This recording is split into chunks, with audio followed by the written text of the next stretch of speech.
I explained that very clearly. I think I explained it actually to both sides during the couple of final settlement conferences that we had. So I don't know why it's being raised. They have elected throughout these number of years to have the case remain here.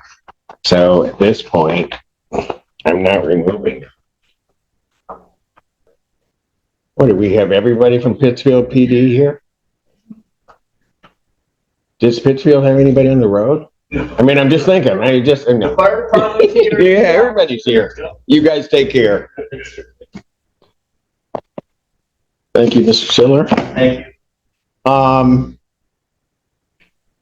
you. Mr. Schiller, can you approach on a separate matter? Sure. Or that's called the case. Finny versus Sedoni. The first thing, you guys are going to have to switch sides. State your appearances, please. Good morning, Your Honor. This is Megan Dalbola on behalf of the plaintiff, P84205. Mayor, can you state your name? My name is Maria Finny. Sedoni. Peter Sedoni. All right. It's a date set some time ago for a non-jury trial. Are the parties ready to proceed? Your Honor, may I approach the bench and go off the record briefly before I begin? I have a procedural issue. A procedural issue? Yes, I can stay on the record. That's fine. Oh. What? No, well, then I've got to have them up here. Sure. I guess, what is it? Okay, so there is a counterclaim, which is what this is set for full trial. There was already an order of eviction entered. I'm intending to move for summary disposition under C8 and C10. I need the opportunity to brief that issue. Well, why am I here on the date of trial with that? Right. So the last motion that was filed, it was back in July. I appreciate that this is a long time coming. So please, Your Honor, I'm not appreciating that for its time. However, I'm recently retained, and there's about 1,000 pages worth of evidence. This has gone to mediation. There's conflicts in the facts, even in what was submitted during mediation, and there's significant evidence indicating issues of fraud upon the court and other issues regarding insurance fraud by the defendants. And it is my professional opinion that it does substantiate claims under MCR 2.116 C8 and C10. And here's the first major courtroom reality check. The attorney is asking for a last-minute dismissal based on procedural rules, but the judge immediately focuses on timing. If you have a potentially case-changing motion, you generally don't want to unveil it on the morning of trial. And the word fraud just raised the stakes dramatically. The judge is basically saying, if you're going to make that accusation, bring evidence, not just allegations. Do you think the attorney has enough to back this up, or is this case already running dangerously close to procedural chaos? Well, the motion should have been brought before today. I mean, I don't know what particular issues you're talking about in terms of somebody committing fraud upon the court. And I'm just going to say this, if they were going to say this about the other side, if you're going to make that accusation, counsel, you better bring it. And it better be that, because if it's not, then I'm going to be exceedingly angry, because I don't like people. I do not like people accusing others of things like that without substantial proof. Absolutely. It is a substantial issue in this case. My client's rights have been significantly violated. By whom? By former tenants. It started out as a non-payment-of-rent case. As I mentioned, there was an eviction action.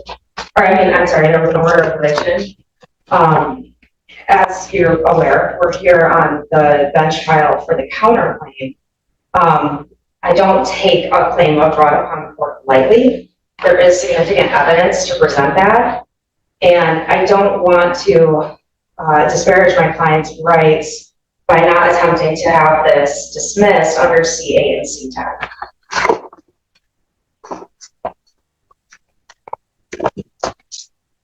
Well, I get it, but there was an attorney in this before. He's exceedingly difficult to get a hold of. That was part of why I asked to approach the bench, but He's I understand been yourself. held up. He was in court here Monday, so I don't know Okay. why he's not that difficult to get a hold of. Okay.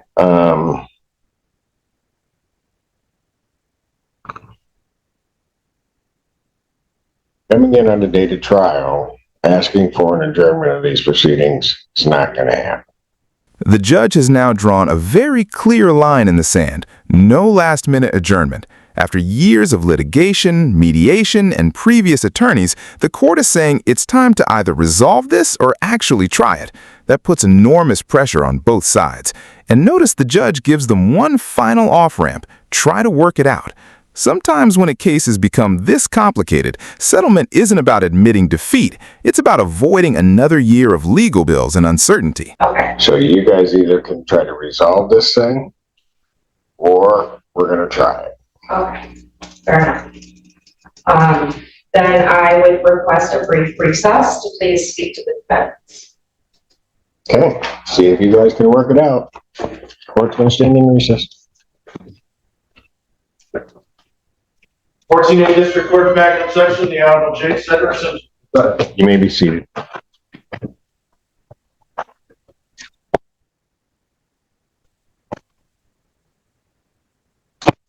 Back on the record, court does call the case Finny versus Sedoni. All the parties are present, and how did the conversation go? It wasn't entirely productive, Your Honor. So we have, back from 2021, a consent order for conditional dismissal. There was an eviction order entered after that time against the defendants. As it relates to today's full bench trial, it is based on a counterclaim that was filed on February 12th, 2021. However, again, it's my position that the counterclaim needs to be dismissed. There's not actual cognizable claims under the counterclaim, so that it would be right for dismissal under MCR 2.116C. Why are they not cognizable claims? The claims are not cognizable as the defendants are now pro per in this case. This was filed by their previous counsel. There is not a cognizable claim in regard to the condition of the property as against my client for relief. Why is that not cognizable? Can you repeat the question? Why is that not cognizable claim? It's not a cognizable claim, Your Honor, because there is a conditional dismissal entered as it relates to the original complaint where the defendants were being sued for the non-payment-of-rent, where the counterclaim asserts a generalized claim without any sort of reference to a breach of habitability or constructive eviction. The way that it's written in this counterclaim, it's more pertinent to the affirmative defense that's given the case history here and the fact that there was an eviction order entered. At this time, this can't be a cognizable claim for the court. That doesn't even make any sense. If somebody says I paid $1,000 or rent was $1,000 a month, I didn't pay the $1,000, and actually I was living in conditions that I think the landlord may owe me money because I paid them or something happened to the unit. The very fact that there was an agreement to vacate the premises doesn't negate their claim for money. As it wouldn't the landlord, if the landlord had a claim for money. Absolutely, Your Honor. My point is more towards, to back up slightly, this has been in court for a long time. There's a lot on the record, especially for something that started out as a non-payment-of-rent case. The defendants are the relatives of the plaintiff. I'm aware. I'm aware of a whole lot in this case. There are facts in the counterclaim that are very generalized. There's not a factual section or actual claims after that. It's very generalized, but it does assert that there's a dispute as to mortgage payments. There's a dispute as to ownership interest. So this is out of the realm of a landlord-tenant non-payment-of-rent case. And it's not a cognizable claim under the statutory law. That exchange is important because the judge is refusing to accept a legal conclusion without legal authority. The attorney keeps saying the claims aren't cognizable, but the judge wants something concrete. Show me the case law. That's a fundamental courtroom dynamic. It's not enough to say a claim fails. You need to explain why the law says it fails. And when the judge challenges the argument this directly, you can feel the room shifting. Those damages. Secondly, You keep saying that. Give me some case law that says that. Okay.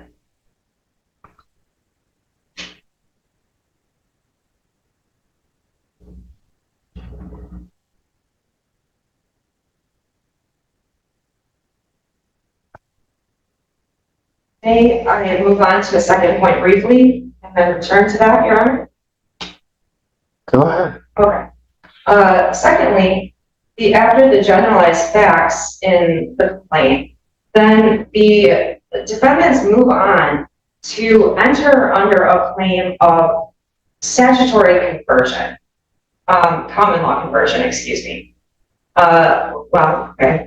Regarding the insurance line. It's both. In paragraph 28, it's combined into common law conversion and conversion under MCL 600.2919A. Now, again, of course, Your Honor, we're considering what the language actually is in the counter complaint, but it's to my point that these claims are entirely convoluted. But they're asking for, as you would be entitled to under statutory conversion, 3 times the amount of actual damages plus costs and reasonable attorney's fees. If there's no summary proceedings to be had in terms of the possession of the property, and what's at issue here are ownership interests and a statutory conversion claim that exceeds $25,000, it's in the beginning, as I was arguing to you, that this would be appropriate for dismissal under MCR 2.116C7. However, even if jurisdictionally or under 7? Why under 7? Right. This is what I'm stating, Your Honor. In the beginning, maybe it wasn't helpful to move on to a different issue, but in the beginning, it's that there aren't recognizable claims that apply any longer, given the procedural history. Not only that, but also just the way that it's been written out here in terms of the habitability. I did need a brief moment to consult my information, but in terms of the habitability, the actual counts that would indicate that the legal requirements have been met are not enumerated. And then secondly, it would be appropriate under MCR 4.002 not necessarily to dismiss the action, but if it's related to property ownership, which is quiet title, and if it's related to conversion for a claim of over $25,000, it's not the court's obligation to dismiss it, but it would be more proper that this would be transferred to the circuit court. And have you asked for removal? I would request a removal, Your Honor. I'm not removing this case. Okay. I think it was, and you coming late to the game, I think I explained to the Sedonis I don't have jurisdiction over the title. Okay. I also explained to them that my jurisdictional limit was $25,000. I explained that very clearly. I think I explained it actually to both sides during the couple of final settlement conferences that we had. So I don't know why it's being raised. They have elected throughout these number of years to have the case remain here. So at this point, I'm not removing it.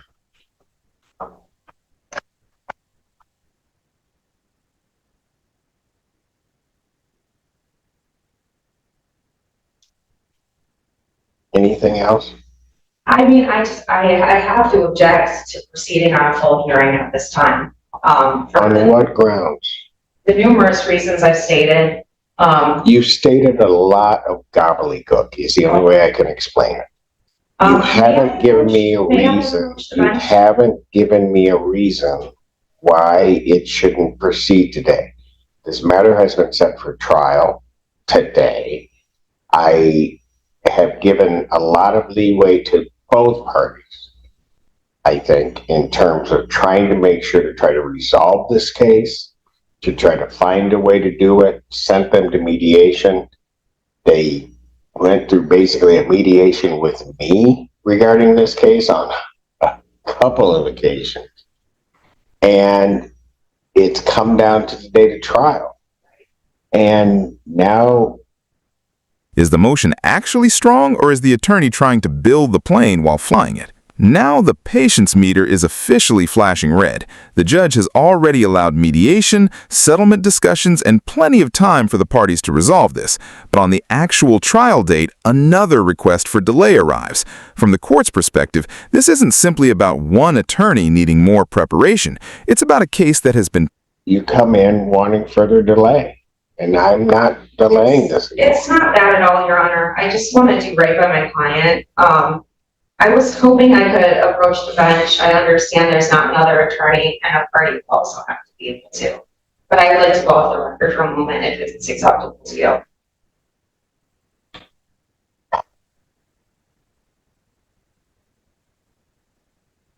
Do you have any objection to that, folks? No. All right. I don't know how we're going to have this conversation, but let's do it this way. We can go off the record. Mr. Trapp, take both parties and behave yourself when you're in my hallway. Take them back to the jury deliberation room. When you're seated in the deliberation room, I don't want either one of you saying anything to anybody until I get there. We clear? Ma'am, am I clear, Yes. Ms. Finny? All right, take them back to my jury deliberation room. And the court will stand in recess. My understanding is the parties have had further discussions. Did anything come out of that, or are we still? Yeah, talk to her. Sure. When we came back in, she asked us to step out in the hallway, and when we stepped out in the hallway, she proceeded to tell us that pretty much if we don't take the $5,200 in escrow and walk away today, that she's gonna file a lawsuit against us in a different court, that you won't be our judge, and it'll be over $25,000. So, no money matters. She didn't want to talk about the money matters again, so she said escrow only. So I just leave it in your hands, Your Honor. I don't know what to do anymore. Completely misconstruing what I said. And we shouldn't even be talking about settlement matters, but I made a valid settlement. Counselor, if you don't want to talk about it, don't talk about it. Yeah, It's not going to make a difference to me. right. I mean, you know, I'm just going to say this. I mean, we go back there and talk. Your client,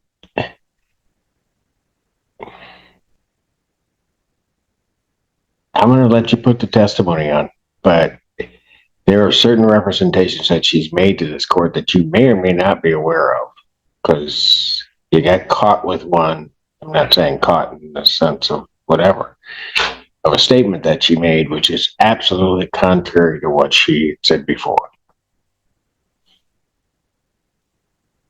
Right. All right, are we ready to try this? To be let off the case at this time? You're looking to withdraw? Yes.